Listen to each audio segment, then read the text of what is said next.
പ്രേക്ഷകർക്ക് ക്രിക്കറ്റ് ചാനലിലേക്ക് സ്വാഗതം. ഇപ്പോൾ ജാർഖണ്ഡും കേരളവും തമ്മിലുള്ള കളി നടന്നുകൊണ്ടിരിക്കുകയാണ്. കേരളം നല്ല വിജയത്തിലേക്കാണ് ഇപ്പം മുന്നേറിക്കൊണ്ടിരിക്കുന്നത്. ആദ്യത്തെ മത്സരമായിരുന്നു സഞ്ജു സാംസന്റെ ഇന്ന് ഈ കൊല്ലത്തെ വിജയ് ഹസാരെ ട്രോഫിയിനകത്ത് ഒരു നല്ല സെഞ്ചുറിയൊക്കെ അദ്ദേഹത്തിന് ആദ്യത്തെ ഇന്നിങ്സ് തന്നെ അടിക്കാൻ സാധിച്ചിട്ടുണ്ട്. പക്വതയായ ഒരു ക്യാപ്റ്റന്റെ ഇന്നിങ്സാണ് അദ്ദേഹം ഇന്ന് കാഴ്ചവെച്ചിരിക്കുന്നത്. ആദ്യം ബാറ്റ് ചെയ്ത ജാർഖണ്ഡ് 7 വിക്കറ്റ് നഷ്ടത്തിന് 311 എടുക്കുകയായിരുന്നു. പിന്നെ മറുപടി ബാറ്റിങ്ങിനായിട്ട് ഇറങ്ങിയ കേരളം കുന്നുമല്ലി 78 ബോളിൽ 124 റൺ എടുത്ത് ഔട്ട് ആവുകയായിരുന്നു. 158 സൈക്ലേറ്റിൽ അദ്ദേഹം 124 റണ്ണാണ് അടിച്ചിരിക്കുന്നത്.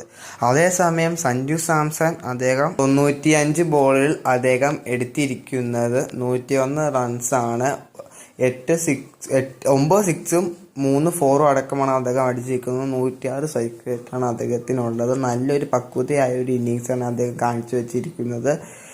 കൂടാതെ തന്നെ പിന്നെ അപരജിത്ത് 49 പന്തിൽ 41 വിഷ്ണു വിനോദ് 33 ബോളിൽ 40 റണ്ണും എടുത്ത് കേരളത്തിന് ഒരു വിജയത്തിലേക്ക് ഇപ്പോൾ കേരളത്തിന് കുതിച്ചിട്ടുണ്ട്. 8 വിക്കറ്റിന് ജയമാണ് കേരളത്തിനുണ്ടായിരിക്കുന്നത്. 45 ബോൾ ബാക്കിയിരിക്കുകയാണ് കേരളം ജയിച്ചിരിക്കുന്നത്.